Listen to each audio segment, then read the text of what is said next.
Est-ce que demain, il va se réveiller pour dire « Ah bah, elle a médiatisé mes enfants » ou mais combien même elle, ça lui faisait de la peine et que ça la mettait en colère ou quoi, c'était pas à elle de le faire. Après ça, bah, je suis partie à l'hôpital. Le jour même, je me suis retrouvée à l'hôpital. Parce que ma tonchon, elle est montée à, je crois que j'étais à 18, un truc comme ça.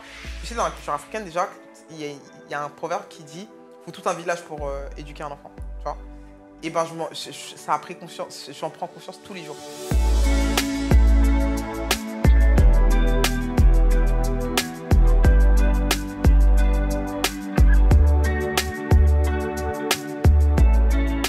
Noémie! Non mais t'es merveilleuse comme ça, dis donc! Bah, merci! Non mais sérieusement! D'ailleurs, tu vas me dire ce que t'as fait, tu vas nous dire ton secret, parce que j'ai appris, moi, il y a quelques mois que pendant ta grossesse, t'avais pris 30-40 kilos, mais tu les as mis où? Ouais, bah, merci les jumeaux. Hein. Les twins. Noémie, tu as fait ton grand retour dans la JLC Family après 3 ans d'absence quand même. Hein, et c'est un retour surtout qui n'est pas passé inaperçu. Et puis ta vie, elle a pris surtout un tout nouveau tournant parce que tu es devenue maman l'an dernier. C'est une expérience qui est marquante quand même dans une vie.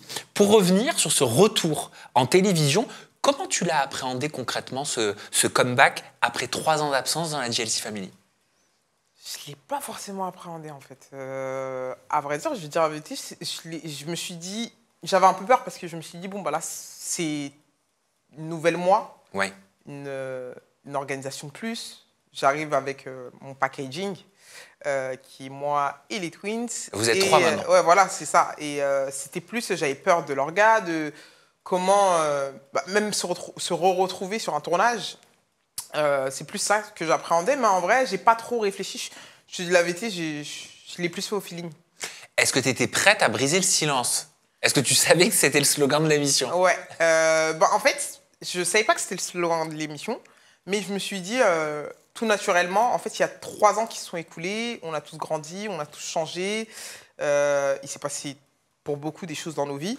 Donc, par logique, je pense que c'était logique en fait qu'on explique ce qui s'est passé pour chacun pendant les 3 ans qui sont écoulés. C'était une évidence pour toi d'y participer? Tu t'es posé aucune question? C'était un oui direct? Ah oui, pour moi c'était... En fait, pour moi, c'était logique parce que c'était le comeback en fait. Et on s'est tous laissés comme ça après la dernière saison. Et je sais même plus c'était où la dernière saison, tellement qu'il y en a eu. Mais on s'est tous laissés comme ça. Et pour moi, c'était logique en fait que chacun explique en fait ce qu'on est devenu, vu que les gens nous suivent. On a chacun nos communautés qui nous suivent. Donc voilà. Mais par exemple, ton frère Sissika, il a refusé de participer à cette nouvelle saison Il brise le silence de la JLC Family parce qu'il ne voulait pas s'associer à l'image de la télé-réalité. Ça, c'est quelque chose que tu peux comprendre? Ah oui, je peux comprendre. Je le comprends. Après, c'est vrai qu'aussi, il n'était pas forcément chaud et il avait aussi un souci de passeport. Ah. Donc il avait aussi un souci de passeport. Donc il y avait 2 choses qui faisaient que ça bloquait dans tous les cas. Mais je peux comprendre aussi parce que comme il l'a dit dans la saison précédente, il voulait peut-être un peu plus se concentrer sur lui. Et c'est vrai que quand tu es dans une dynamique, en fait, quand on est dans une dynamique de groupe tout le temps ensemble, on vit chacun les choses tous ensemble. Et des fois, tu ne prends pas forcément le temps de vivre les choses que pour toi et toi seul, tu vois. Donc, je peux comprendre. Eva, la sœur de Jazz, elle apparaît pas dans les épisodes. Si toi, par exemple, ça avait été ta sœur, Eva, est-ce que c'est quelque chose que tu aurais compris ou est-ce que c'est quelque chose qui aurait pu un petit peu te blesser, te faire tiquer? Moi, franchement, je l'aurais compris. Et pour moi, ça coulait de source. Hein, parce que Eva est dans sa sphère artistique, en fait. Et c'est vrai qu'en général, même si la JLC, c'est pas vraiment une télé-réalité, ça reste quand même dans le domaine de la télé-réalité. Et je peux comprendre qu'en tant qu'artiste, tu n'as pas forcément envie qu'on parle de ta vie privée. Parce que les gens te suivent pour ce que tu crées en tant qu'artiste, en fait. Les gens ne te suivent pas pour ta vie, pour tes drames, pour ton bonheur. Ils te suivent vraiment pour ce que tu partages comme musique, tu vois. Bien sûr, mais regarde, les Kardashians, ils arrivent à le faire. Bon, je sais que c'est peut-être pas la même chose, c'est peut-être pas le même niveau aussi, c'est pas le même pays aussi, avec les mêmes coutumes, la même culture. Mais Kim Kardashian, elle peut autant être actrice, jouer dans une série comme American Horror Story et avoir ses dramas aussi dans Keeping Up with the Kardashians sur Disney+. Ouais, mais je pense malheureusement que Kim Kardashian, elle est actrice à petite échelle, tu vois. Eva, c'est une artiste aujourd'hui. Moi, ce que je vois je suis tout le temps ébloui par ce qu'elle fait parce que vraiment, c'est devenu une artiste complète. Je pense que dans sa DA, ça peut peut-être aussi ne pas... je dirais pas ternir son image, mais en fait, je pense qu'elle veut rester en fait, dans une DA juste artistique et pas forcément parler de ce qui est du privé. Mais en fait, c'est pas elle, mais c'est peut-être certains utilisateurs des réseaux sociaux et une partie du public et des médias qui ferait l'amalgame et qui dirait ah, c'est pas compatible. Bien sûr, et puis tu le sais, je pense, en France, on n'a pas forcément la même mentalité qu'en Amérique, donc ça serait bien que les gens aient des mentalités ouvertes, mais pour le coup, en France, la mentalité est très différente, donc moi, je pense qu'elle a très bien fait comme ça. Oui, et en tout cas, bravo à elle, parce qu'elle a tout cartonné aux flammes. Ouais, c'est pour ça. Ah, j'ai vu la presta, c'était incroyable. Ouais. Non, vraiment. Ouais. Alors, au départ, dans les premiers épisodes, en tout cas au moment de ton arrivée de la GLC Family, tu arrives avec tes enfants et ils sont floutés à l'image. Pourquoi? J'arrive avec mes enfants, ils sont floutés à l'image parce que tout simplement, je ne monte pas mes enfants sur les réseaux. Donc, je leur ai dit que je ne voulais pas qu'on les voit en télé. À ce moment-là, tu voulais les préserver de quoi? En fait, à ce moment-là, c'est bizarre, mais je suis dans ce truc en fait où je suis personnalité publique, moi. Je pars du principe que je peux partager des choses avec ma communauté, mais mes enfants ne sont pas forcément personnalité publique. Et je veux les protéger de tout ce qui peut se passer, de toutes les mauvaises choses qui peuvent se passer derrière un écran, on va dire. Il y a beaucoup de... Tout ce qui est personnalité... Enfin, il y a beaucoup de choses, en fait, qui se passent derrière un écran, et quand on devient parent, on en prend conscience. Donc, il y a ça. Et il y a aussi, tout simplement, les gens qui sont pas forcément... les gens sont pas forcément gentils. Ah bah ça. Les gens sont pas forcément gentils et j'avais pas la force en fait de repartir dans des polémiques de je sais pas moi, ces enfants ressemblent à qui, tous ces trucs là.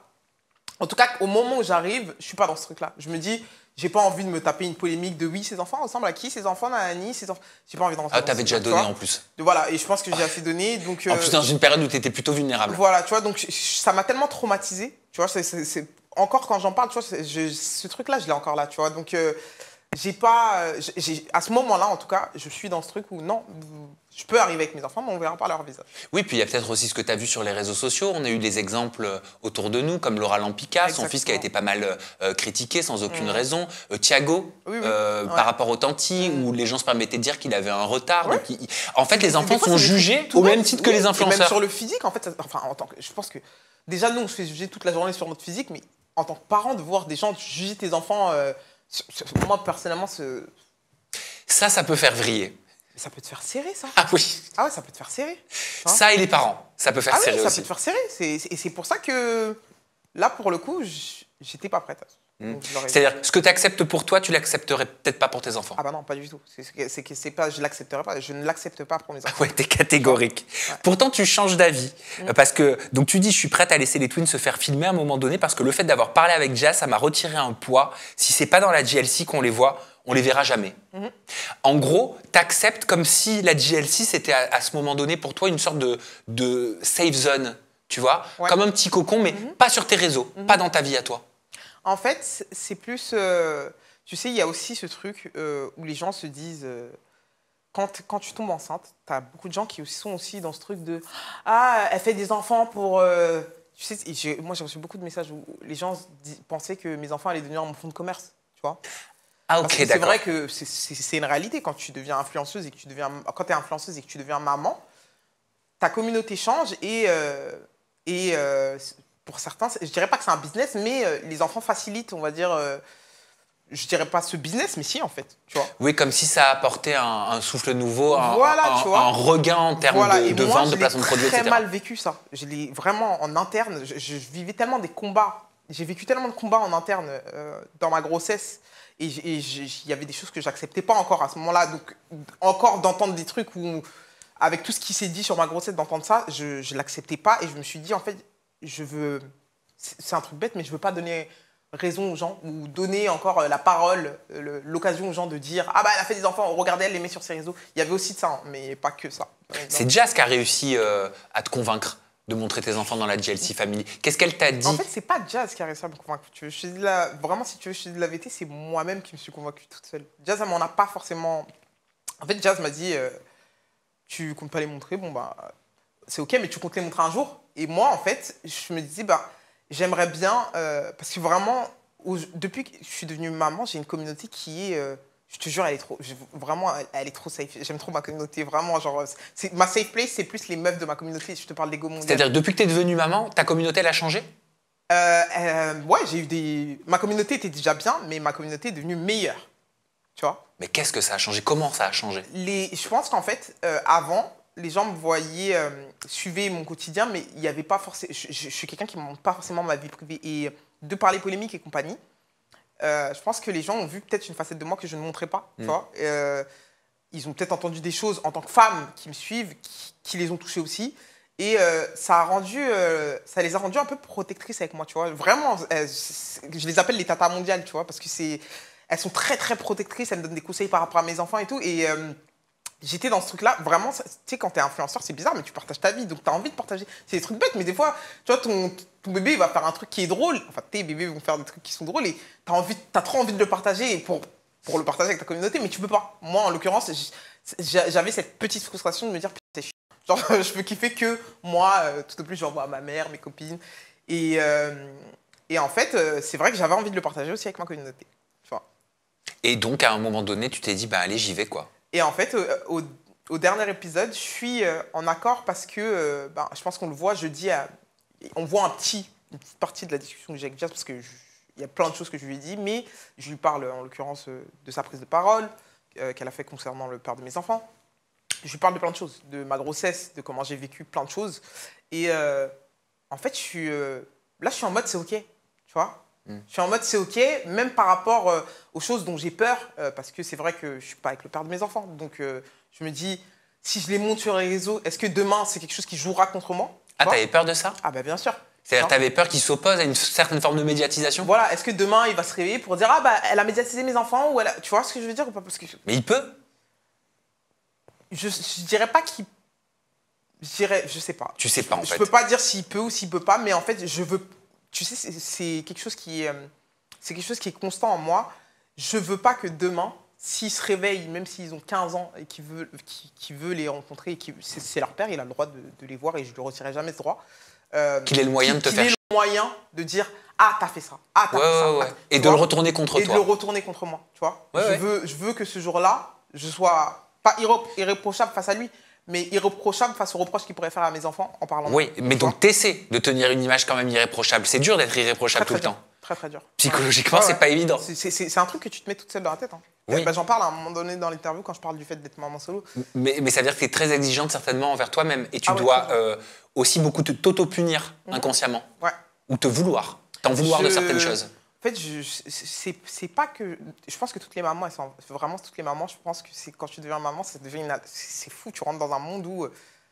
C'est un truc bête, ton enfant il va se blesser, tu vas être dans une culpabilité, tu vas te dire mais non, j'aurais pas dû, j'ai pas fait attention, j'ai pas regardé, tu vois, c'est des trucs bêtes, mais c'est souvent dans la culpabilité de choses de la vie en fait. Et là, quand t'es seule, t'as d'autres, c'est pas des challenges, mais t'as d'autres obstacles en fait qui rentrent dans ta tête comme ça où tu te dis je veux pas qu'ils se disent que nanani, et je veux pas qu'ils disent qu'ils ont manqué de ça, c'est bizarre mais...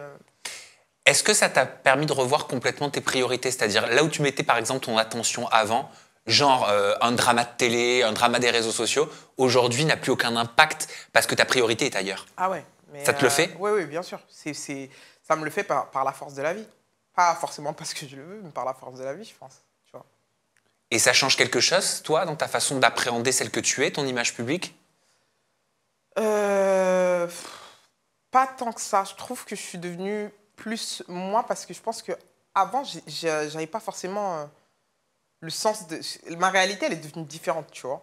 Et quand tu es seule, tu fais pas attention forcément... Tu t'en fous un peu de ce qui peut se dire. Enfin, même si ça te touche, tu vois. Comme toi, demain, tu as une polémique, ça va te toucher. Mais c'est pas pareil, c'est pas à la même échelle. Parce que là, tu te dis que ça ne te touchera jamais plus. Tu n'es plus toute seule. Ce sera jamais plus que toi, tu vois. Donc, ouais, c'est différent. Tu parlais du dernier épisode de la GLC où tu as pu... non, j'allais dire régler tes comptes, mais c'est pas ça. Ouvrir ton cœur plutôt à Jazz pour dire tout ce que tu avais peut-être sur le cœur. Et à un moment donné, c'est vrai que tu lui dis une phrase forte qui revient sur un événement qui s'est passé il y a plus d'un an maintenant. Tu lui dis, tu m'as volé ce moment. Tu fais référence en fait au moment où des gens se posaient des questions te concernant au moment de ta grossesse. Ouais. Ça, tu l'avais sur le cœur, ça veut dire que tu as arrêté à un moment donné de communiquer avec elle, tu lui avais pas dit? En fait, quand il y a eu la prise de parole de Jazz, le truc, c'est que je me suis retrouvée dans un tourment médiatique. Je crois que vous en aviez parlé sur Aja. J'ai coupé mes réseaux. J'ai coupé mes réseaux sociaux. Parce que parce que déjà, ce jour-là, ma tension, elle est montée à je sais pas combien, je me suis retrouvée à l'hôpital. Et je suis plus ressortie de Physiquement, tu l'hôpital. t'es Ouais, je suis plus ressortie de l'hôpital parce que ma tension, elle voulait plus redescendre. Et en fait, en soi, j'ai vécu le truc, je dirais pas comme une trahison, mais c'était, c'est pas à toi de parler, tu vois. Et en fait, j'étais tellement pas en adéquation et en accord avec ce qui se passait dans ma vie aussi que quand je dis elle m'a volé ce moment, c'est que tu sais, des fois, tu vis des choses et toi, tu n'es pas encore OK avec ce que tu as vécu, tu vois. Et en fait, tant que tu n'es pas aligné sur ce que tu vis, tu peux pas accepter que quelqu'un d'autre prenne la parole. Combien même ça aurait été ma mère, combien même ça, tu vois, combien même ses intentions étaient. Je remets pas en cause l'intention, tu vois. Mais l'action est pas bonne parce que à ce moment-là, c'est moi qui vis les retombées de tout ça, tu vois, tout ce qu'il y a eu, des polémiques, des ci, des ça. La preuve, même vous en avez parlé sur Azad, tu vois. Donc, c'est entre ceux qui vont dire, Noémie, elle a fait exprès, elle a dit à Jazz de lui dire, et tu vois, alors que... Toi, en fait, ça avait ouvert la porte à tout un tas de suppositions. Ça rouvre la porte sur des polémiques, alors que toi, t'es là, enfin, moi, à ce moment-là, j'étais au bout de ma vie, je voulais juste vraiment... Si j'avais pu crier, laissez-moi tranquille, vraiment, je l'aurais fait. Tu vois, genre, Mais est-ce qu'elle avait conscience que sa parole, elle avait l'effet d'un mégaphone? Est-ce qu'elle avait conscience qu'elle avait ce pouvoir-là, au travers de cette parole, d'ouvrir cette brèche-là? Ou elle s'en est pas rendue compte? Qu'est-ce qu'elle t'a dit? Franchement, je pense que sur le coup, Jazz, en fait, en fait, elle vivait en interne, elle voyait un peu en interne ce que je vivais, et elle devait être en colère, en fait. Donc, je pense qu'elle a voulu faire comprendre, t'as un gros bip, tu vois, de ce que tu lui fais vivre. Mais... c'était pas le moment et combien même elle ça lui faisait de la peine et que ça la mettait en colère ou quoi, c'était pas à elle de le faire et en fait je pense qu'elle s'est pas rendue vraiment, je pense que vraiment elle s'est pas rendue compte de l'ampleur que ça a pris parce que enfin tout le monde a relayé, ça a relancé des polémiques. Moi je me suis retrouvé avec des blogueurs qui m'ont envoyé des messages en mode mais t'es au courant de ce qui se dit, non. J'ai coupé mes réseaux, je me rappelle, j'ai même fait un message, j'ai dit ça y est, je coupe mes réseaux. Est-ce qu'elle a reconnu? En fait, après, et c'est ça, en fait. C'est pour ça qu'en fait, s'il y a eu des non-dits, et quand je lui dis ça, les gens ils doivent se dire, mais pourquoi elle lui dit ça que maintenant, vu elles sont en contact, Mais c'est que quand tu deviens... En fait, après ça, je suis partie à l'hôpital. Le jour même, je me suis retrouvée à l'hôpital. Parce que ma tension, elle est montée à... Je crois que j'étais à 18, un truc comme ça. Et je faisais déjà des allers-retours à l'hôpital, mais les gens ne le savaient pas. Et je me faisais piquer pour mes problèmes de tension parce que c'est risque de prééclampsie. Surtout quand c'est jumeaux, les grossesses gémellaires sont des grossesses... T'étais enceinte de combien là? J'étais enceinte de 6 mois. 6 mois. Ouais, j'étais enceinte de 6 mois. Et en fait, je crois que 2 semaines avant, j'étais déjà partie à l'hôpital, genre 3-4 jours. Tu sais, je restais à l'hôpital, genre 3-4 jours, je ressortais. Et là, je vais à l'hôpital et ma tension, elle est comme ça, mon cœur, il est... Tu vois, mon téléphone, mon truc et tout. Et ils me disent, on vous garde parce que... En fait, ils me gardent toute la journée. Ils se disent, on va regarder si sa tension elle redescend. Mais ma tension, elle ne redescendait pas. Donc, ils m'ont dit, vous allez rester encore une nuit, et une nuit, et une nuit. Et après, ils m'ont dit, on va vous garder et on va faire un accord. C'était une césarienne programmée dans tous les cas, mais on va vous garder parce que si votre tension reste aussi élevée, il y a des risques de prééclampsie. Qu'est-ce que c'est une prééclampsie? La prééclampsie, en fait, c'est très dangereux pour toi et pour les bébés parce que ta tension est très haute. Au niveau de la... Je ne saurais pas bien te l'expliquer, mais enfin, moi, j'avais déjà beaucoup de symptômes. Genre, j'étais très gonflée. En fait, c'est très dangereux pour toi et pour tes bébés. Et du coup, tu peux partir sur une césarienne en urgence. Sur un accouchement en urgence. Donc, un accouchement prématuré. Voilà, en sachant que les grossesses gémellaires, moi, j'avais déjà le syndrome du tété. Les jumeaux avaient le syndrome du tété, c'est-à-dire que Kaini prenait tout sur Shaili. Parce que il prenait tout le liquide amniotique, il prenait tout sur son frère. Donc, c'était déjà une grossesse très surveillée. Ok, d'accord. Donc, il y en avait un qui prenait plus que l'autre. Ouais. Ok, ça devait être inquiétant. Bah oui. Et est-ce que c'est ça qui a contribué quelque part? Est-ce que tu dirais avec du recul que c'est cet événement-là qui a cassé à un moment donné quelque chose entre vous? Ouais, je pense que ça a cassé quelque chose parce que d'habitude, en fait, on est plus dans le... Oh, vas-y, t'as fait ça, tu m'as saoulé, et puis voilà, tu vois, et on s'embrouille. Et là, en fait, dans l'échelle, je dirais dans un barème de gravité, pour moi, c'était pas le plus important, tu vois, parce que tu te retrouves à l'hôpital, on te dit, la tension, il faut que vous vous détendiez, vos enfants, nanani, nanana. Et toi, tu te dis, bah là, la priorité, c'est pas que je m'embrouille avec elle. Tu vois, et de toute façon, il y avait tellement de trucs. Donc, il y avait ça qui m'appelle elle, l'autre qui m'appelle, truc. Et je me dis, je vais me retrouver aussi peut-être avec le père des enfants qui va se dire, elle veut me mettre dans la sauce ou elle est peut-être dans un truc de vengeance ou quoi. Et en fait, t'as tellement de choses qui te passent dans l'esprit que la priorité, là, c'est ma santé et mes enfants. Et que mes enfants puissent arriver en bonne santé, tu vois. Donc, ma priorité, c'est pas d'appeler Jazz et de lui dire, bon, bah écoute, ce que tu as fait, c'est même pas ma priorité, tu vois. Donc, et là, à ce moment-là, vraiment, je veux plus parler avec personne. Tu vois. Ouais, tu t'isoles. D'où je coupe mes réseaux aussi. Oui, c'est ça. Tu coupes, tu t'isoles. En fait, tu te protèges. Ouais. Tout simplement. C'est ça. C'est un peu une carapace. C'est ça. Voilà, tu te blindes, c'est tout. Elles en parlent, vos mamans. Sandra, la maman de Jazz et Eva, et ta maman, Antoinette, hein. Ouais. C'est ça? Qu'est-ce qu'elle est belle, ta mère. Ah bah merci. Ah ouais, franchement, madame, si vous nous regardez, mais je trouve qu'il y a marqué sur votre visage, sur son visage, on se faisait la réflexion ce matin, enfin, elle dégage une belle énergie, vraiment, ta maman. Et un calme, une sagesse incroyable. Ouais. Mais elles ont cette discussion, vos mamans. Sandra et Antoinette, à un moment donné, Sandra lui dit « Jazz, elle a beaucoup blessé. Quand Noémie se ferme, c'est une coquille. » Peut-être qu'elle faisait référence à ça. Elle boudait. En parlant de toi, elle faisait la gueule. Jazz était très énervée parce que manque de communication. Je pense que Noémie s'est pas rendue compte de ce qu'elle faisait, en fait, qu'elle blessait Jazz. Ce à quoi ta maman lui répond très naturellement, très spontanément. Elle lui partage un souvenir, le souvenir de ton accouchement. Elle lui dit, pourtant, moi, j'ai le souvenir que j'étais au-dessus de Noémie. Et quand elle accouche, la première chose qu'elle m'a dite, c'est « Maman, prends le téléphone, appelle Jazz, préviens Jazz. » Comme si c'était une façon pour elle de montrer à Sandra que, voilà, même s'il y a eu la tempête entre vous, ta première pensée, c'était elle. C'est mignon. Ouais. Tu vois. Bah en fait, c'est pas commun déjà, tu vois, c'est pas commun, c'est pas du tout commun que quand t'accouches, tu penses à ta meilleure amie, tu vois, en général, et en fait, je pense que, enfin, ma mère, elle a dû être choquée parce que Sandra lui a dit que j'étais, enfin, Tantine, elle lui a dit que j'étais désagréable, tu vois. Et ma mère, elle est dans ce truc où elle m'a beaucoup vu aussi changer avec ma grossesse, je suis devenue beaucoup plus calme, beaucoup plus, et elle se dit, mais c'est bizarre parce que, bah, je pense que ma mère, elle se dit, mais elles attendaient de se retrouver, en fait. Et comment en fait, ces retrouvailles se transforment en, finalement, Noémie qui est super désagréable et compagnie. Et c'est ça, en fait. Tu as mis le point dessus. En fait, je pense qu'elle explique ce souvenir-là pour faire comprendre que on a ce lien-là, en fait, tu vois. On a ce lien-là qui est fort. Mais j'ai vraiment l'impression qu'en fait, tu me dis si je me plante, mais qu'à un moment donné, vous étiez toutes les deux dans votre douleur et dans votre souffrance. Et peut-être que l'une, je dis pas toutes les deux, mais peut-être que l'une avait du mal à comprendre la douleur, la tristesse, la peine ou ce que vivait l'autre. À un moment donné, Jazz, elle dit, on était enceinte en même temps, sauf que moi, mon mari m'a abandonnée alors que j'étais enceinte.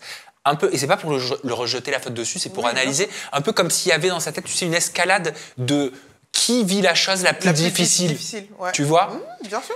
mais sans forcément peut-être réaliser sur le moment que toi, t'es solo, que tu fais une grossesse toute seule, qu'il y a tout un tas de personnes qui te posent des questions autour. Est-ce que tu l'as vécu comme ça? Est-ce que vous avez pu parler de ça? En fait, c'est en regardant les épisodes parce que j'ai jamais regardé... c'est bizarre, mais je sais jamais... En général, t'aimes pas te regarder en télé. Et là, c'est la première fois que je regarde la saison entière de la GLC et que ça me permet de faire une introspection sur moi, mais sur aussi mes relations, que ce soit avec Jazz, avec Emine, avec... Et quand je vois, en fait, quand je revois la discussion, même si la discussion était très longue, ils ont vraiment coupé parce que la discussion a duré genre 1 heure. Ils sont tous restés comme ça à nous attendre pendant 1 heure. Faut mettre les bonus. Ouais, c'était très très long. Et en fait, quand elle me dit ça, moi, en fait, je sais que Jazz a vécu des choses très difficiles par rapport à Laurent, dans sa grossesse aussi. Mais en fait, je suis dans le truc de... Je pense qu'on ne se comprend pas à ce moment-là parce que moi, en fait, je ne lui dis pas, mais parce que je comprends sa douleur et je la respecte, je respecte totalement sa douleur. Tu vois, donc, je me dis, bon, je vais pas... En fait, j'ai pas envie de... On n'est pas sur un concours de... Eh ben, moi aussi, tu sais, j'ai vécu ça, nanani, nanana. Et en fait, c'est bizarre, mais je suis devenue... Il y a quelque chose qui a changé en moi depuis que... Quand je suis tombée avec tout ce qui s'est passé, il y a quelque chose qui a changé en moi, c'est que j'intériorise beaucoup plus ce que je vis, tu vois. Donc, du coup, c'est bizarre, mais même avec Jazz, je vais pas forcément l'appeler pour dire « Ah, j'ai mal ». Même, c'est pas que avec Jazz, même avec mes amis d'enfance et compagnie, même, c'est très rare que j'appelle les gens pour dire « C'est dur. C'est très rare. T'alertes pas. Et même, tu te justifies moins. Oui, voilà. Ouais. Tu vois. Donc, en fait, je vais écouter, prendre en compte ce que tu me dis. Je vais dire, OK, et c'est pas grave. Et en fait... que ce soit vrai ou faux, tu t'en fous. Ouais. C'est bizarre, hein, mais... Ouais. C'est pas évident. Ouais. Mais toi, ça t'est venu naturellement. En fait, je suis plus dans un truc, OK, si toi, tu l'as pris comme ça, bah écoute, désolé. En fait, tu veux plus de conflit. Mais moi, je sais comment je le vis et je suis dans un truc où j'ai pas besoin d'avoir l'approbation de la personne d'en face qui me dise « Ah ben... Enfin, tu vois, on n'est pas dans un concours. Donc, si moi, je t'ai fait de la peine à ce moment-là et que tu as eu l'impression « Ok, il n'y a pas de souci, je suis désolé. » Tu vois. Et moi, en tout cas, je l'ai vécu comme ça, mais j'ai pas besoin de te le dire parce que je pense que c'est avec toi d'abord et toi-même, tu vois, qu'il faut que tu sois OK avec... Et moi, dans tous les cas, ce que j'ai vécu, je sais que des fois, j'ai pas accepté ça. Et des fois, j'ai pas accepté ci. Et à ce moment-là, je suis dans un truc où je me dis, bon, comme je vois qu'elle me le reproche, je me dis, ça va être une discussion de sourds. Quoi, je vais surenchérir et dire oui, et ben moi, j'étais seule, et t'as dit ça sur ma grossesse, et nanani, et les gens, et les réseaux. Tu vois, on n'est pas sur... Parce que on n'est pas sur un concours de souffrance, en fait, tu vois. En fait, c'est-à-dire que tu finis par devoir convaincre quelqu'un de te comprendre. Voilà, tu vois. Et c'est fatigant. C'est nul un peu, tu vois. Donc, je te comprends. Si ça t'a fait... Si et si même tu as eu l'impression que je pensais que ma grossesse ou mes problèmes de grossesse étaient plus importants que tes problèmes à toi, bah, j'en suis désolé parce que ça n'est pas le cas. Et voilà, tu vois. Aujourd'hui, beaucoup se posent la question, beaucoup se demandent, mais tu l'as vu sur les réseaux sociaux depuis la diff et la fin de la diff, qu'est-ce qui se passe entre Jazz et Noémie? Qu'est-ce qui se passe entre vous deux? Est-ce que vous vous entendez bien? Est-ce que vous êtes en guerre? On voit beaucoup, surtout sur TikTok, de vidéos qui reprennent ce qui serait des pics selon les réseaux sociaux en disant Jazz et Noémie sont en guerre, donc tu vas pouvoir nous répondre. J'ai pris 2 exemples pour ça. Le premier, c'est un TikTok que tu as fait. La légende, c'est Pov, quand je regarde la JLC et le son qu'on entend, c'est je tourne la tête et je me dis qui est cette nana désagréable? Et la question que j'allais te poser, bien sûr, c'est tu parles de qui? Est-ce que tu parles de toi? Est-ce que tu parles d'elle? Est-ce que tu parles de vous? Ouais, bah, je parle de nous deux. Parce qu'en fait, je pars du principe que t'en as qui diront j'ai tellement vu tout et en fait maintenant j'arrive à m'amuser de ça, tu vois. T'as des personnes qui vont te dire ah mais vous partez en vacances, ça fait longtemps que vous vous êtes pas vus et toi t'es là, le seul truc que tu trouves à faire c'est j'ai tout entendu, t'es ingrate, parce que t'as ramené en vacances. Et en fait maintenant j'arrive à tellement prendre du recul parce que la réalité de la vraie vie, moi je la connais, enfin la vie réelle et les réseaux c'est un monde et tu le sais bien, tu vois. Donc j'arrive à prendre le recul dessus pour voir un peu, c'était un peu pour faire jacter les gens, tu vois, et pour voir un peu qu'est-ce qu'il y a à les dire. Et pour certains, ce sera moi qui était désagréable et il n'y a pas de souci. T'es OK avec ça? Ah ouais, je suis grave OK avec ça, ça me dérange pas du tout. Et pour d'autres, ce sera Jazz qui était désagréable avec moi et je suis aussi OK avec ça. Il n'y a pas de problème. En tout cas, moi, je suis OK avec ça, ça me dérange pas du tout. Je vais te montrer une vidéo que tu avais postée sur TikTok qui a été reprise et je l'ai trouvée sur le compte de Fresh Actu. Ouais. J'étais mort de rire. Non mais je le dis, hein, j'étais mort de rire. Pardon si ça fait pas rire tout le monde, mais moi ça m'a grave fait rire. Regarde. Elle s'appelle Noémie. Sur les réseaux sociaux, vous la connaissez sous le nom de Mabelleux. Il y a quelques années, elle tentait de percer à la télévision. Dans une émission baptisée la JLC Family. Un échec pour elle, une étiquette. Mais c'est sans compter sur la résilience. Et sur ses jumeaux, aujourd'hui, plus de 4 millions d'abonnés sur les réseaux sociaux. Des placements produits à 6 chiffres. Une fortune personnelle, estimée à 4 millions d'euros. Et elle écrit aujourd'hui un livre, intitulé « C'est grâce à Jazz ». Les gens vous aiment pour ce que vous êtes. Ouais. Et vous dites dans votre livre « C'est grâce à Jazz », à la page 233, nos journalistes de la rédaction sont allés voir, où vous dites « Je peux enfin être moi-même, être millionnaire, femme noire et réussir ». Ouais. C'est fort ce que vous dites. Ouais, parce que c'est vrai que dans une société de patriarcat. Merci d'avoir été avec nous, Noémie. Tu vas pas poster ça là? Alors c'est bien sûr une parodie de 7 à 8 présentée par le formidable Harry Roselmack que tu as faite. Il te dit, le faux journaliste te dit voilà, vous allez sortir un livre, c'est grâce à Jazz. Et en fait c'était une manière, c'était un peu du second degré pour faire comprendre que personne ne se fait tout seul, tu vois. Même la plus grande des montagnes, elle est faite par de petites pierres, tu vois. Donc, si le truc, c'est que c'est des choses qui lancent qui pousse à lancer des polémiques. Donc tu as ce truc. Et c'est un vrai, réel problème parce que, tu sais, dans la JLC, je me suis toujours... comme Jazz a été confronté à ces gens-là restent avec toi pour ton argent, tu vois. Moi, j'ai été confronté à tu restes avec elle pour son argent. Exactement. Vous aviez la même chose, mais avec deux perceptions différentes. Voilà. Et en fait, le fait qu'elle le dise comme ça, combien même, je sais, elle devait être blessée, elle devait ne pas comprendre mon comportement et compagnie. Le fait qu'elle le dise comme ça, bah, en fait, ça sous-entend ce que les gens peuvent... Ça sous-entend un peu, ou ça peut confirmer ce que certaines personnes mal intentionnées peuvent dire, tu vois. Et puis ça pousse indirectement, sans forcément s'en rendre compte sur le moment, les utilisateurs des réseaux sociaux à utiliser ces qualificatifs contre toi. Contre moi, exactement. Et en fait, moi au début, quand je vois la scène, je me dis, bon, j'essaye de... Et je commence à voir que les réseaux sociaux s'emballent, tu vois. Enfin, il y a des gens qui prennent leur téléphone pour faire des TikTok, je reçois plein de messages, des gens qui s'indignent, d'autres gens qui me disent, oui, t'es ingrate, tu vois. Et voilà, bah, ça lance le truc. Et moi, en fait, je suis dans ce truc où je veux pas... Je trouve ça tellement... déjà, dans le contexte où c'est dit, ça réduit ma personne à ça, tu vois. Donc, à ce moment-là, ça ne me plaît pas forcément, parce que ma personne ne peut pas être réduite à juste ça. J'ai une histoire de vie. Je pense que si aujourd'hui, j'en suis là... Et c'est bizarre, parce qu'avant, tu sais, j'étais quelqu'un qui n'avait pas du tout confiance en moi, mais je crois On qu'ils en le avait disent parlé. dans la séquence, en plus. Avant, ça m'aurait... c'est fou, hein, mais je me serais peut-être dit, ah bah ouais, c'est peut-être vrai, tu vois. C'est fou, hein. Agent, je suis ingrate. Tu te serais remise en question. Tu vois ce que je veux dire? Parce que j'avais tellement pas confiance en moi de par mon parcours de vie, tu vois. Mais aujourd'hui, c'est tellement différent parce que mon parcours de vie fait ce que je suis aujourd'hui. Et si j'en suis là aujourd'hui, c'est c'est grâce à toutes les personnes qui m'ont aidé dans ma vie, mais c'est en partie grâce à moi, tu vois. Tu comprends? Bah, bien c'est sûr. moi qui ai accepté les mains tendues. Ces mains tendues-là, elles étaient là parce que, déjà, je suis croyante, donc je crois beaucoup en la destinée, au fait que les choses sont écrites comme elles doivent être écrites, tu vois. Et en fait, à ce moment-là, je me dis, il faut que je tourne le truc en autodérision parce que sinon, ça va limiter ma personne qu'à ça. Et en fait, quand je le tourne comme ça, bah, je pense que les gens comprennent que c'est stupide, en fait, cette réflexion-là est stupide. Tu vois, quand elle dit ça, c'est bête, en fait, de dire ça.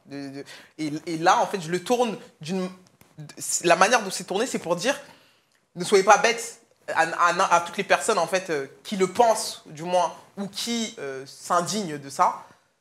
Ma personne ne peut pas être résumée à j'ai été belle, Jazz m'a rendu belle, ou Jazz m'a... Oui, tu vois, c'est plus ça, en fait. C'est pour montrer aux gens que non, c'est un raisonnement trop bête, tu vois. Bien sûr. Là, ce qui est cool, c'est que tu l'as fait avec humour, mais en vrai, Ouais. entre toi et moi, t'as pas de justifié. Ah, mais oui. Mais Tu n'as pas besoin d'apporter une quelconque Bien sûr, justification bien à sûr. qui que ce soit. Ah oui, je suis d'accord avec toi. Mais les réseaux nous poussent à nous Ah, justifier. bien sûr, mais en fait, hormis là les réseaux, là c'est dit quand même dans une émission qui passe en télé. Oui, Tu bah comprends? oui, oui. Donc à partir du moment où c'est dit publiquement comme ça en télé, c'est une, comme je dis, dans le contexte où c'est dit, tu vois, je dis bien le contexte où c'est dit, on ne prend pas le fait qu'elle est en colère, qu'elle ne comprend pas, qu'elle est dans l'incompréhension, si ça, et combien même en fait, combien même elle est en colère, c'est quelque chose qui ne se dit pas, tu vois, parce que déjà de 1, c'est faux, et de 2, à partir du moment où c'est dit, bah, tu es obligé en fait de... C'est pas les réseaux sociaux, c'est à partir du moment où la personne le dit, toi tu es obligé aussi de contrecarrer le truc, tu vois, parce que ça veut dire, soit tu parles pas et ça veut dire que c'est vrai, tu vois. Ah, tu crois que si tu parles pas, ça veut dire que c'est vrai? Je parle pour les gens, pour les gens qui regardent la télé, tu vois, et même pour moi, en fait, c'est une manière d'extérioriser, de dire, bah non, en fait, c'est complètement... tu vois. Donc, voilà. Oui, non, mais c'est vrai, mais c'est ouais, tu rentres dans un cercle vicieux. Tu comprends? Après quelque part, Voilà. un truc interminable. Comment vous êtes rencontrés avec Maïsan? Avec Meysan, on s'est rencontrés sur la bataille des clans. Ah, c'était la bataille des clans? Ouais. Ah ouais, il paraît que ça va revenir. Ah ouais? Oui, j'ai cru entendre ça. Enfin, j'espère, c'était pas mal. Moi, non merci. Ah ouais, non? Ah bon? Ouais. C'était sympa la bataille des clans. Mais alors, vous êtes rencontrés sur la bataille des clans. Qu'est-ce qui t'a touché chez elle pour que ça devienne une amie? En fait, on s'est rencontrés sur la bataille des clans, on s'entendait bien, tu vois, mais c'était la meuf à Emine, quoi. On s'entendait bien, mais c'était pas non plus ma grande copine, mais on s'entendait bien. On rigolait et tout, on s'entendait bien. Et en fait, on est vraiment devenus proches quand on est parti à Afro Nation avec Pretty Little Things. Ok, donc pour une marque? Ouais, on est parti à Afro Nation en collaboration avec une marque. Et on est devenus archi copines. Mais vraiment archi copines. Et de là, après, on s'est pas lâché. Pourquoi est-ce qu'on a l'impression, je te dis ça parce que je l'ai beaucoup vu sur les réseaux sociaux, qu'avec Maïsan, tu es plus libre dans ta parole que tu pourrais l'être parfois avec Jazz dans les épisodes de la GLC, je remets dans le contexte. Oui, bien sûr. Alors, je pense que le truc, c'est que déjà, Maïsan et moi, les gens nous voient. Je crois que c'est la première télé-réalité, hormis la Bataille des Clans, mais on n'était pas souvent ensemble dans la Bataille des Clans, où les gens nous voient ensemble. La première télé-réalité, là où ils nous voient ensemble, c'est dans la GLC. Les gens, ils ont l'habitude de suivre nos aventures à Maïsan et moi, on va dire sur nos réseaux sociaux ou sur mes vlogs sur ma chaîne YouTube. Et du coup, il y a ce côté beaucoup plus funny, beaucoup plus drôle, beaucoup plus... beaucoup plus funny, beaucoup plus drôle, je pense, tu vois. On est vraiment dans cette amitié, genre très... on rigole à pleine gorge, on très dans l'autodérision. Et je pense que c'est ça qui fait la différence. Et c'est vrai que... avec Maïsan aussi, on était très souvent ensemble. Là. Depuis Afro Nation, elle a suivi... elle était là... on est parti en voyage pendant ma grossesse. On a fait plein de voyages pendant ma grossesse. Je suis beaucoup avec Maïsan, tu vois. Donc il y a aussi peut-être ce côté qui fait qu'en fait, entre-temps, Jazz et moi, on ne s'est pas vu pendant longtemps. Et Maïsan et moi, on est quasiment tout le temps ensemble, tu vois. Est-ce que ça, tu penses que ça a pu être, dans le cas de la GLC Family, une source de conflit supplémentaire aussi avec Jazz, dans le sens où, moi je me souviens que dans les épisodes, elle te reprochait de tout le temps prendre le dos de Maïsan et de jamais prendre en compte quelque part la parole d'Emin? Je pense que ouais, mais pour moi, je suis pas d'accord. Hein, tu vois, mais... Je vais être cash, est-ce que c'est pas une forme de petite jalousie amicale cachée? Ça peut arriver. Après, Jazz est possessive. Hein. Jazz est possessive, de toute façon, elle s'en cache pas, c'est quelqu'un qui est possessive. Mais je pense que là, en l'occurrence, c'est qu'il y a eu des conflits entre Emin et Maïsan, qui sont sortis sur les réseaux, d'autres qui étaient en interne. Voilà, beaucoup d'ailleurs mettaient la culpabilité il y a quelques mois sur Jazz en disant que c'était elle qui était responsable de la rupture, on s'en souvient, entre Emin et Maïsan. Je ne sais pas si c'est la vérité, mais c'est ce qu'ils disaient. Voilà, moi, je pense qu'il y a aussi le truc qui a fait que déjà de 1, j'ai pas forcément pris parti publiquement. Donc j'ai jamais j'ai pas pris ce qui peut-être a été pour Jazz à ma décharge, moi j'ai pas pris parti publiquement et Jazz a des fois pris parti publiquement. Donc ça fait que déjà elle s'est rentrée dans une case oui, je suis pro Emin. Alors que peut-être en interne, elle était des fois pour Maïsan, tu vois. Mais publiquement, elle voulait montrer qu'elle apportait son soutien à Emin. Parce qu'elle travaillait avec lui aussi. En fait, le truc, c'est que sur certains conflits que Maïsan et Emin ont, comme j'ai dit, en tant que femme, tu sais, je pense qu'on a des visions de l'amitié différentes. Et pour moi, en fait, si Emin a tort, bah t'as tort. Tu vois, je ne vais pas te dire t'as raison.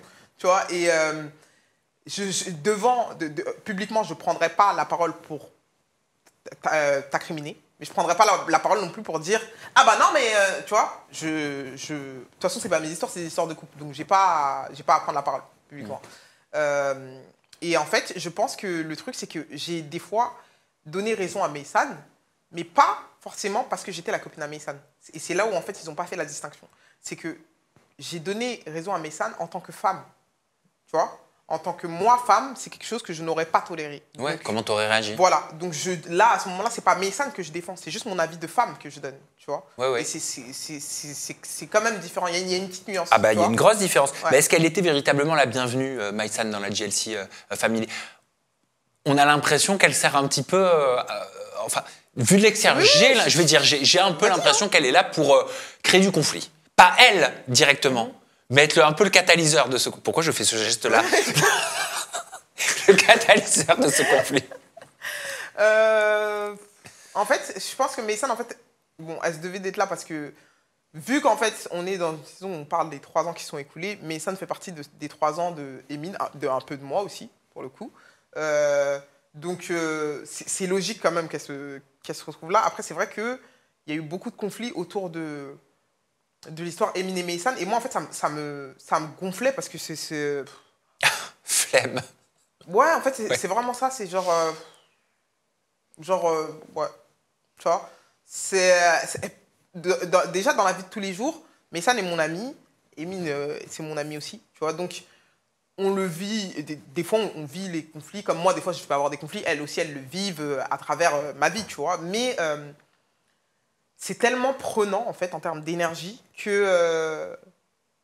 qu'en fait, je suis dans un truc de, je dirais pas de je m'en foutisme, mais de protection un peu de moi-même, tu vois.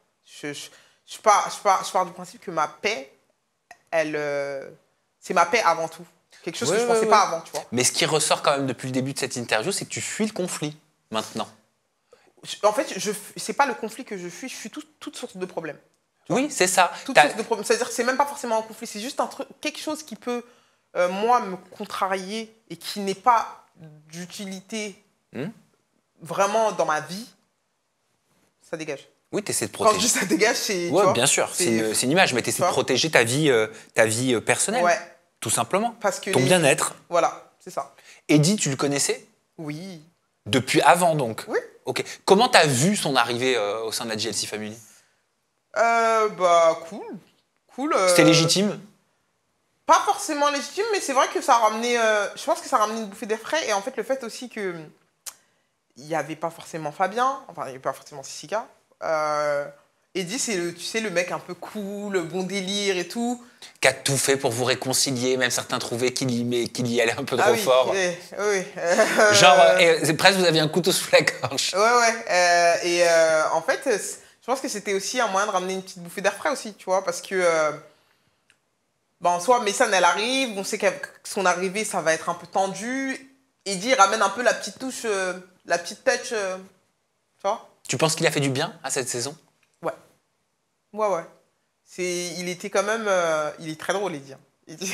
Eddie, il est drôle. Il était là pour arrondir les ongles. Tu vois, donc, Mathilde aussi, elle était là pour arrondir les angles? Mathilde, en vrai, pour te dire la vérité, je l'ai connue là. Tu la connaissais pas avant? Non, je la connaissais pas avant. Je savais que c'était une copine à Jazz et tout, mais je la connaissais pas avant. Et en fait, en soi, vraiment, moi, j'ai pas de... Enfin, si je dis... J'ai pas de conflit avec elle. Enfin, je vais pas me créer un conflit qui n'existe pas, tu vois. Et vu de l'extérieur, tu l'as vu peut-être sur les réseaux sociaux, beaucoup pensent que vous êtes en conflit. Parce qu'à un moment donné, Jazz, elle veut que tu dormes avec elle dans le même lit, que vous partagez en gros la même chambre, le même lit. Et toi, tu lui réponds, encore heureux que je ne dorme pas avec elle, je m'en bats de sa vie. En fait, le truc, c'est que... Enfin, Mathilde donc, a un petit conflit avec Meysan avant ça. Mais c'est pas un conflit, c'est que Meysan a un petit problème avec Mathilde par rapport à des messages qu'elle a vus. Bon, ça, c'est leurs histoires. Et en fait... Quel message? Elle en parle dans la séquence. En fait, c'est que Meysan a vu dans le téléphone de Émine des messages de Mathilde qui lui envoie des photos pour lui dire « Est-ce que je trouve que je suis bien habillée ?» comme ça, tu vois. Et Meysan, donc, était un peu énervé de cette... Et en fait, quand Jazz parle de ça, elle est dans ce truc, parce que je m'en bats les couilles de sa vie, je m'en bats les bibles de sa vie, il sort après, bien après. D'abord, c'est encore heureux que je dorme pas avec elle, tu vois. Et en fait, pour moi, il n'y a rien de mal à dire que... pour moi, c'est logique, en fait, ça coule de source. Il n'y a même pas de débat à avoir, il n'y a même pas de conflit à avoir, il n'y a même pas de discussion qui dure 1 heure sur un truc où c'est logique, en fait. Mais tu veux ton intimité? C'est même pas ça, c'est que je la connais pas. S'il y a Meysan qui arrive, enfin, surtout son âge, donc il y a Meysan, il y a Émine, il y a Eddie. Pourquoi j'allais me mettre avec Mathilde, que je ne connais pas, s'il y a Meysan, Émine ou Eddie? Mais moi, il y a un truc que je comprends pas, c'est que dans ce palais magnifique dans lequel ils vivent à Dubaï, il n'y a pas 15 chambres? Ah, mais là, on n'était pas à Dubaï, on était au Qatar. Ah, ok. On était au Qatar. Ok, parce que je me dis quand même... Là, on est en fait, pour te resituer le truc, c'est que là, on arrive au Qatar, et en fait, Jazz... distribue un peu les chambres, dit bon bah vous je vous ai mis avec truc, toi je t'ai mis avec... Et en fait, elle dit et c'est pas moi qui lance le truc, en fait c'est Jazz qui dit en fait elle dit j'allais pas mettre Noémie avec Mathilde vu qu'il y a sa grande copine Meysan qui arrive. Bah ouais. Mais en fait ça aurait pu juste s'arrêter là. Bah ouais. On peut parler éducation un petit peu? Oui. Je fais une transition hyper brutale, mais j'avais envie d'aborder ce sujet avec toi. L'éducation. Ils ont 1 an, tes enfants, tes twins, on est d'accord. Donc, est-ce que tu es déjà dans la phase d'éducation quand les enfants ils ont 1 an, est-ce qu'il y a déjà une éducation qui commence, qui se fait? Ouais. Je pense que l'éducation, elle commence même beaucoup plus tôt. Hein. Tu vois? Parce que nous, on s'arrête à l'éducation, faut pas dire de gros mots, mais L'éducation, pour moi, l'éducation, ça englobe tout. Ça englobe même l'amour que tu donnes à tes enfants, tu vois. C'est Bien, fou, hein, ouais. mais ça englobe même ça, comment tu les berces quand ils s'endorment le soir. Ça englobe tout. Il y a beaucoup de questionnements sur les réseaux sociaux surtout, et chez les psys, autour de la méthode Montessori, qui consiste, tu sais, à avoir une méthode très pédagogique, éducative, qui repose sur le concept selon lequel l'enfant est libre de choisir toutes ses émotions, toutes ses activités, tout ce qu'il veut faire, sans véritable contrainte de la part du parent. Est-ce que tu es plutôt pour? Est-ce que c'est quelque chose que tu envisages? Je suis pour et contre. Je suis pour et contre. Je pense que... Enfin, pour moi, c'est la logique de la vie. En fait, si Dieu t'a donné des parents, c'est que tes parents doivent te limiter sur certaines choses. Tu vois, sans forcément... Enfin, tes parents peuvent te limiter, te donner des limites sans forcément te les... Enfin, ouais, je dirais pas te les imposer, mais sans forcément les imposer de la mauvaise manière. Tu peux imposer des limites sans forcément le faire de la mauvaise manière. Tu vois. Sans le faire par la contrainte. Voilà, imposer des limites, c'est pas forcément mauvais pour quelqu'un. Il faut juste lui faire comprendre, en fait. Tu vois. Oui. Et après, je trouve que la méthode Montessori, c'est bien. Mais je pense que la méthode Montessori n'est pas adaptée à tous les parents. Tu vois, maintenant, il y a un truc de méthode Ghetto-Souris, méthode Montessori. Oh, j'aime pas ce mot. Moi aussi, j'aime pas forcément Ghetto-souris, ce mot. qu'est-ce que c'est horrible. Mais je pense que la méthode Ghetto-Souris, comme il le dit sur TikTok, ça part de beaucoup plus que une daronne qui est très... ça part de... Je suis maman solo, donc je vais pas forcément avoir le temps de me mettre à ta hauteur tout le temps. Et, parce que des fois, la vie va faire que, tu vois. Et c'est plus ça, en fait. C'est que je pense que la méthode Montessori... Tout le monde ne peut pas se permettre, combien même tu voudrais éduquer tes enfants dans cette méthode-là, tout le monde ne peut pas se permettre de le faire. C'est Nabila qui partageait des confidences sur sa vie de famille, sur son cocon familial avec Thomas et ses enfants. Elle disait qu'elle était le mauvais flic au sein du cocon familial. Toi, pour le coup, t'es maman solo. Comment ça se passe? Moi, en fait, tu sais quoi, ces questionnements-là, je commence à les avoir. Parce que je me rends compte que je suis un peu très laxiste avec mes enfants, tu vois. Et en fait, je sais que je vais devoir. La vie m'impose de devoir être un peu le mauvais flic. Parce qu'il faut que j'arrive à trouver un juste milieu. Sinon, c'est des garçons en plus, tu vois. Et oui. Donc sinon, ils vont s'asseoir sur ma tête, tu vois. Et c'est pas le but, mais j'ai vraiment des... je me pose des questions et je me demande comment ça va être. Ouais, ça te questionne en ce moment. C'est un peu des trucs qui me trottent. Elle expliquait aussi qu'elle était une maman avec un rythme, surtout une organisation, très stricte, un planning horaire très strict, où il y a les cours de piano, les activités, où tout est programmé sur des tableaux. Est-ce que toi, ça te parle, ou est-ce que tu penses que tu seras quand même plus one again to peace to fly, vieille expression des années 2010? Pas du tout. Mais parce que aussi, c'est encore là, on revient encore au même truc, c'est une question de situation. Je pense que chaque personne adapte les choses à sa situation et m'organiser. Bon, déjà, moi, je suis TDAH, donc l'organisation et moi, ça fait 2. Ensuite, c'est vrai que je devrais essayer d'être... De toute façon, la vie va m'imposer 2 choses. Hein. C'est soit je suis très organisé et ça se passe au mieux, soit, du coup, je vais le faire à la One Again Beast to Fly et ça se passera quand même au mieux. Mais de par la vie où je vais être... Tu sais, je crois que je te l'avais dit la dernière fois que je suis venue, quand j'ai accouché, je me disais, mais je vais finir comment? Comme Lynette Scavo ou comme Brie, tu vois? Genre, c'est 2 extrêmes, mais de femmes qui sont... elle a 2 enfants, elle est très comme ça. L'autre, elle est dépassée par la vie parce qu'elle a des enfants. Et en fait, je pense que je serai un mix des 2, en fait. J'espère. Desperate Housewives qui va revenir en série, ça va s'appeler Wisteria Lane. Incroyable. Ouais. Ah, je te l'apprends. Ouais, tu me l'apprends. Ça va revenir avec un nouveau producteur. Kim Glow, justement, en parlant de maman et d'éducation, elle est contre les écrans pour ses enfants. Et toi? Je suis contre aussi. Pas évident quand même en tant que parent, parce que ça aide. Hein. Je suis contre aussi, mais on revient encore à la même chose. Je suis carrément contre parce que je sais qu'il y a beaucoup d'enfants qui ont des problèmes à cause des écrans.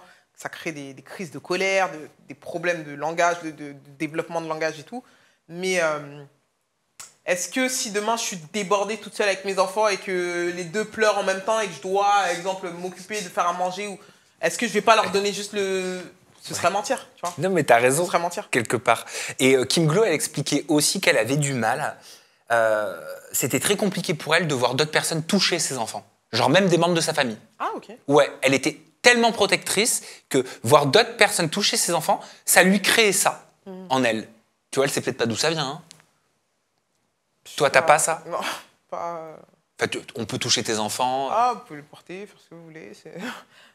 Non, non, c'est pas... Peut-être au début, peut-être qu'au début, je l'avais quand c'était tout bébé. Mais famille africaine, de toute façon, j'ai envie de te dire... Non, mais c'est vrai, c'est dans notre culture. Tu vois, Et j'aimerais te montrer un extrait vidéo de Caroline, une ancienne participante de Mariée au premier regard, qui m'expliquait que ses enfants n'avaient jamais mangé de bonbons de sa vie. Et elle a un grand, d'ailleurs, quel âge d'être à l'école, etc. Et qui n'avait jamais mangé McDo, par exemple. Wow. Regarde. Pour moi, la sécurité d'un enfant, ça passe par son alimentation, tu vois. Louis Gabriel, c'est le grand. Lou Gabriel, ouais, c'est le grand. 6 ans et demi. Ouais. Il a déjà mangé McDo? Non, il sait même pas ce que c'est. Il a déjà mangé un bonbon Haribo? Non, non plus. Jamais. Pourtant, je crois qu'il y en a des véganes, mais non, il a jamais mangé un bonbon Haribo. Après, il a déjà, par exemple, tu vois, si un anniversaire ou quoi, pour pas qu'il se sente lésé, je vais lui acheter des bonbons bio, vegan, pour compenser un peu. Ah, donc il va à l'anniversaire avec les bonbons que tu ouais, lui donnes? ouais.